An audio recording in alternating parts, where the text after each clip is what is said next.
meus anos, tudo bem com vocês? Tô gravando esse vídeo para explicar um pouquinho mais sobre essa PC2, o terceiro bimestre, explicar aí como eleger, como produzir esses argumentos, né, necessários aí para essa atividade. Então, bora lá? Bom, vocês já são nos segundos anos, já estão carecas de saber, né, que um dos tipos textuais mais cobrados, né, em Enem, vestibulares, é o tipo textual dissertativo argumentativo. Então, como o próprio nome já diz, texto dissertativo argumentativo, ele pede e exige o quê? Argumentos. E para que esses argumentos? Para defender a sua tese, a sua opinião, o seu ponto de vista que você quer expressar aí no seu texto. Para tanto, vale a gente lembrar um pouco dessa estrutura do texto argumentativo. Então, é introdução, desenvolvimento e conclusão.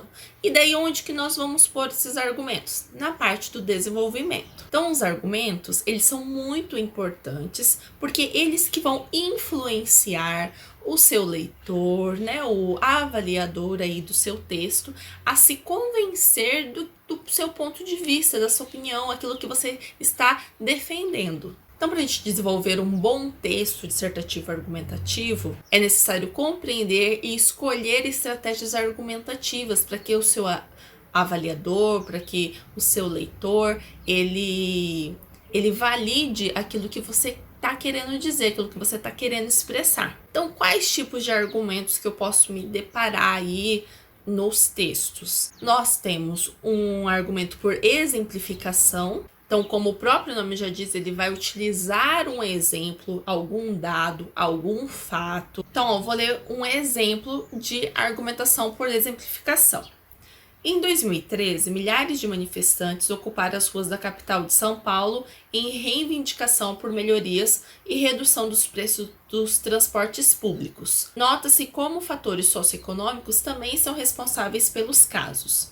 A Revolução Francesa, por exemplo, é considerado símbolo de liberdade, igualdade e fraternidade, visto que mobilizou as camadas sociais infladas da crise econômica no respectivo país. Assim, é evidente que a política externa e interna influenciam na quantidade de manifestações ocorrentes. Então, observem que este argumento, a pessoa utilizou dessa expressão, né, por exemplo, e daí ela foi lá e empregou o exemplo, deu o exemplo que ela já conhece, então mostra aí esse conhecimento, esse repertório cultural que ela tem, esse conhecimento de mundo que a pessoa tem. Outro tipo de argumentação é a argumentação por enumeração. Então, como o próprio nome já diz, vai enumerar. Então, vai por uma sequência aí de ideias, de fatos. Então, a argumentação por enumeração, você vai enumerar, citar vários argumentos, não apenas um. E daí, é necessário que vocês deixem evidente quantos fatos, quantos argumentos vocês utilizarão. Então, lá na introdução, vocês já podem pôr assim, que vocês vão abordar sobre causas e consequências. Então, eu já vou saber que lá no seu desenvolvimento, um parágrafo vai ser para falar sobre causa e outro para falar sobre consequências. Ou vocês podem falar assim, para tanto, convém avaliar 3 fatos, convém expor, relembrar três ocasiões e que tal coisa ocorreu. Então, vocês estão enumerando. Então, você já antecipa para o seu leitor quantos fatos, quantas curiosidades, quantos argumentos vocês utilizarão. Então, quando você vai utilizar uma argumentação por enumeração, então é interessante você falar primeiramente ou em primeiro lugar. E se você está falando em primeiro lugar, significa que você não vai falar só sobre uma coisa, você vai falar sobre mais, né, posteriormente.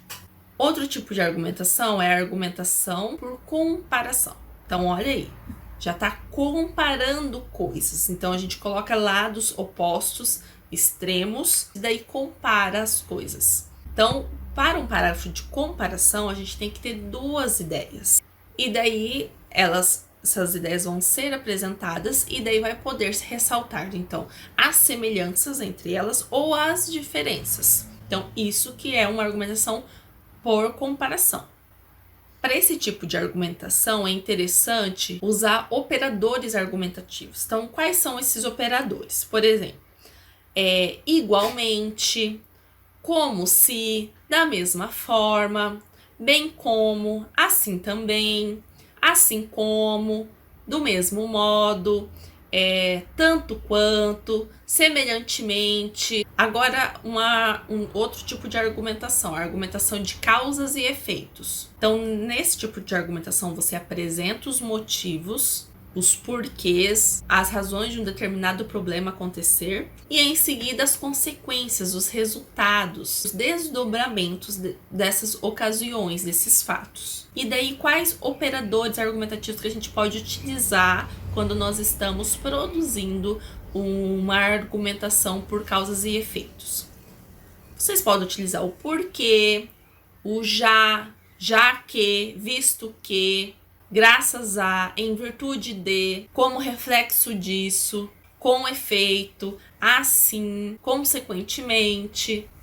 Então, coisas que vão realmente demonstrar, né? Você apresentou ali as causas e daí você tem que apresentar os efeitos para fazer essa ligação, essa junção, para dar essa ideia de continuidade. Então, você utiliza esses operadores argumentativos. Outro tipo de argumentação muito interessante é a evolução histórica. E daí, para esse tipo de argumento, já envolve o que? A cronologia, já envolve o tempo e o espaço. Você precisa abordar um fato histórico e, a partir desse fato, trazer, linkar com o assunto no qual está sendo tratado ali no texto. E para demonstrar esse conhecimento, você tem que ter conhecimento de locais, de datas, né? Lembrar de tudo isso, dos fatos ocorridos também. E daí, quais tipos de operadores argumentativos que a gente pode utilizar quando se trata de uma argumentação histórica? A gente pode utilizar os advérbios de antes e depois, advérbios de tempo, né? Posteriormente, quando, logo que, assim que, logo após, a princípio, no momento em que, pouco antes, pouco depois, atualmente, hoje, frequentemente, nesse meio tempo, sempre que, assim que, desde que e etc. E daí, um último exemplo de argumentação que eu quero deixar aqui hoje para vocês é o argumento por contraposição. Aqui, portanto, você vai contestar uma ideia, por exemplo, afirmando como algo acontece e em seguida dizendo o porquê de não funcionar. Por que aquilo não dá certo? Ele acontece dessa forma, mas não está dando certo. E o porquê que não está dando? Então, pode ser, aqui nesse caso, demonstrado duas perspectivas diferentes sobre o mesmo assunto, o que vai denotar o que é um contraste de opiniões. Então, esse tipo de argumentação eu acho muito interessante, principalmente para a atividade que vocês vão desenvolver na PC2 para formular o podcast, porque vocês podem fazer o podcast em duplas.